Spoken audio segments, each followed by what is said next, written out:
நினைக்கிற எந்த தோல்வியும் தான் நாளைக்கு நீங்க ஜெயிக்க போறதுக்கு காரணம் அப்படிங்கிறதுக்கு.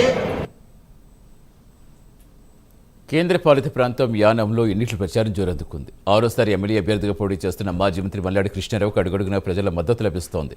పుదుచ్చేరిలో 22 సీట్లలో ఎన్డీఏ మళ్లీ అధికారంలోకి రావడం ఖాయమని మల్లాడి కృష్ణారావు ధీమా వ్యక్తం చేశారు. ఈసారి గెలిస్తే యానంలో మెడికల్ కాలేజ్, గోదావరిలో వాటర్ స్పోర్ట్స్, పేదరిక ఇళ్ల స్థలాలు పంపిణీ చేస్తామని హామీ ఇచ్చారు. యానం రూపురేఖలే మారుస్తామంటున్న ఎన్డీఏలో ఎన్ఆర్ కాంగ్రెస్ అభ్యర్థి మల్లాడి కృష్ణారావుతో మా ఉమ్మడి గోదావరి జిల్లాల bureau chief Sriramamurthy face to face. ఎన్నికలకి శంకర్రావు మోగంటంతో నామినేషన్ పర్వం కూడా ముగిసింది. అయితే ఏపీలో అంతర్భాగంగా ఉన్న యానం కూడా పుదుచ్చేరిలోని ఒక నియోజకవర్గం. అయితే ఈ యానం నియోజకవర్గానికి మొత్తం ఎన్నో దండుగా మొదటి నుంచి ఉంటున్న మల్లాడి కృష్ణారావు గారు మళ్ళీ ఇక్కడ పోటీ చేస్తున్నారు. ఇప్పటికే జనం ఆయనకి జేజేలు పలుకుతున్న పరిస్థితి ఉంది. నామినేషన్ కూడా చాలా భారీగా జనం తరలి వెళ్ళి నామినేషన్ చేసిన పరిస్థితి కూడా ఉంది. అయితే ఇప్పుడు గత 5 సార్లు ఈ యానం నియోజకవర్గానికి ప్రాతినిధ్యం వహించారు. మల్లాడి అంటే యానం, యానం అంటే మల్లాడి అన్నట్టుగా ఇక్కడ ఈ యానాన్ని అభివృద్ధి చేసి భారతదేశంలోనే ఒక యానానికి టూరిజంగా ఒక గుర్తింపు తీసుకొచ్చారు. అలాంటి పుదుచ్చేరి రాజకీయాల్లో రాజకీయ దురంధరుగా ఉన్న 2 సార్లు మంత్రిగా పనిచేసిన మల్లాడి కృష్ణారావు గారు ఇప్పుడు మనతో ఉన్నారు. ఇప్పుడు ఎన్డీఏ కూటమిలో ఎన్ఆర్ కాంగ్రెస్ అభ్యర్థిగా ఆయన మళ్ళీ బరిలో దిగారు. చెప్పండి, ఏ విధంగా మీరు యానంలో మళ్ళీ ఇప్పుడు గెలిస్తే మీరేం చేయబోతున్నారు? మీ గతంలో కూడా మీరే చేసిన అభివృద్ధి ఇలా యానాన్ని భారతదేశ చిత్రపటంలో ఒక ప్రస్ఫుటంగా కనిపిస్తుంది. ఇంకా ఎలాంటి ప్రణాళికలు మీ మెదడులో ఉన్నాయి? ఇది రాబోయే 5 సంవత్సరాల్లో ముఖ్యంగా పేదవాళ్ళకి అలాగే మధ్యవర్తి కుటుంబాలకి ఇళ్ల స్థలాల ప్రాబ్లము ఇక్కడ ఎక్కువ, ల్యాండ్ చాలా తక్కువ కాబట్టి దానివల్ల గత 15 సంవత్సరాలుగా ముందిచ్చిన పట్టాలే కానీ మనం స్థలాలు ఇక్కడ ఇచ్చే పరిస్థితి లేదు. గవర్నమెంట్ స్థలాలు అలాగే ఎక్వైరీ చేసి కోర్టు లిటిగెంట్ లేనివన్నీ కూడా ఇచ్చేసాం. ఇప్పుడు కొన్ని కోర్టు లిటిగెంట్లన్నీ కూడా వదిలి కొన్ని ఏరియాల్లో అదే గవర్నమెంట్ సైట్లో చూస్తే ఇటు సావిత్రి నగర్ కానీ, గిరాంపేట కానీ, సుభద్రానగర్ కానీ, అలాగే మెట్టగూరు కానీ, అలా కొన్ని ఏరియాల్లో కొంత యూకేవి నగర్లోనూ కొంచెం భూమి ఉంది. దాన్ని ఇమీడియట్గా ఈ సంవత్సరంలోనే వాళ్ళకి పట్టాలు ఇవ్వడం ఒకటి.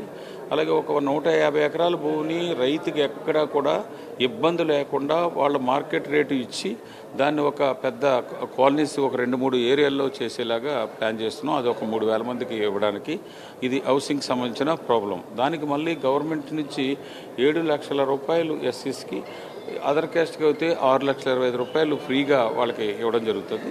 ఎన్ని వేల మందికి అయితే ఇచ్చామో ఆ ఎన్ని వేల మందికి కూడా మళ్ళీ ఇళ్ల స్థలాలు స్థలంతో పాటు ఇల్లు హౌస్ కట్టుకోవడానికి అలాగే మౌలిక సదుపాయాలు చేసే విధంగా చేయాలన్నది తలంపుతో ఉన్నాను. అలాగే జిప్మేర్ని గత 8 సంవత్సరాల క్రితం ఇక్కడ జిప్మేర్ తీసుకొచ్చాను. దాన్ని ఫుల్ ప్లెడ్జ్డ్గా ఒక యానానికే కాకుండా దగ్గరగా ఈ ఉమ్మడి వెస్ట్ గోదావరి అవ్వచ్చు, ఉమ్మడి తూర్పుగోదావరి జిల్లా అవ్వచ్చు, 1 కోటి జనాభా పైబడిన ఈ ప్రాంతం.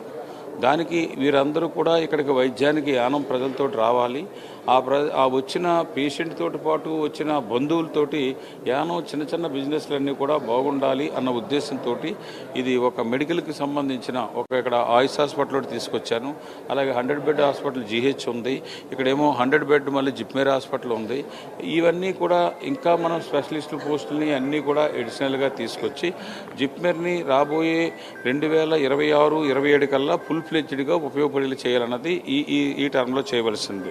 వాళ్ళది ఓట్లు ఇక్కడ తక్కువ ఉండవచ్చేమో కానీ తప్పనిసరిగా వాళ్ళ సహకారంతో రాబోయే రోజుల్లో ఒక ఎమ్మెల్యేగా గెలిచిన మొన్న మా ముఖ్యమంత్రి గారు కూడా నేను పోటీ చేయలేను, మీరు ఇక్కడికి వచ్చి పోటీ చేయమని రిక్వెస్ట్ చేస్తే లేదు నువ్వు నా క్యాబినెట్లో ఉండాలి, రాబోయే రోజుల్లో చూసుకుని నువ్వు సెంట్రల్కి వెళ్ళాలనుకున్నా కానీ నెక్స్ట్ టర్మ్లో మీరు ఇక్కడ చూసే మీరు సెంట్రల్కి వెళ్ళాలి తప్ప అని ముఖ్యమంత్రి గారు ఓపెన్ మీటింగ్లో వారు మాట్లాడున్నారు.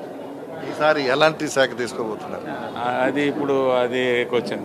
రాబోయే రోజుల్లో ఎమ్మెల్యేగా గెలిచి ప్రభుత్వం ఉంటే నేను మంత్రిగా ఉంటానన్నది యానంలో చిన్న కుర్రాడిని అడిగితే చెప్తారు, పాండిచేరిలో అడిగితే చెప్తారు. మల్లాడి కృష్ణారావు అంటే యానం అనే అభివృద్ధి గత 25 సంవత్సరాల్లో చూపించారు. ఇప్పుడు చూసినట్లయితే 2,600 కోట్ల రూపాయలతో యానం అభివృద్ధికి ప్రణాళికలు సిద్ధంగా ఉన్నాయి. కొన్ని అమలు జరుగుతున్నాయి, కొన్ని అమలు జరగబోతున్నాయని కూడా చెప్తున్నారు. ఇక్కడ మెడికల్ కాలేజీని ఒకటి అందుబాటులో తీసుకురావడంతో పాటు విద్యా వైద్య రంగాల్లో పెద్ద పీట వేసి యానాన్ని అభివృద్ధి చేయడంతో పాటు దేశంలోనే టూరిజం స్పాట్గా యానాన్ని అభివృద్ధి చేయడానికి ఇక్కడ వాటర్ స్పోర్ట్స్ను కూడా డెవలప్ చేస్తామని కూడా చెప్తున్నారు. ఇదే కాకుండా పుదుచ్చేరిలో ఎన్నికల ప్రచారానికి కూడా తాను ఎన్నికల ప్రచారానికి వెళ్ళను, తననే ఇక్కడ ప్రజలు ఎన్నుకుంటారు, నాకు ఎప్పుడు నా ప్రజలే నాకు వెన్నుదన్నుగా నిలబడ్డారు, అందుకే 5 సార్లు ఎమ్మెల్యేగా చేసిన 3 సార్లు మంత్రిగా చేసిన ఇక్కడ ప్రజల ఆశీర్వాదమే అని చెప్పేసి మల్లాడి కృష్ణరావు గారు చెప్తున్నారు.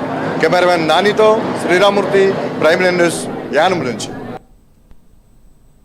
ఉండవల్లిలో మంత్రి డాక్టర్ లోకేష్ ను AP JAC chairman, AP NGO సంఘం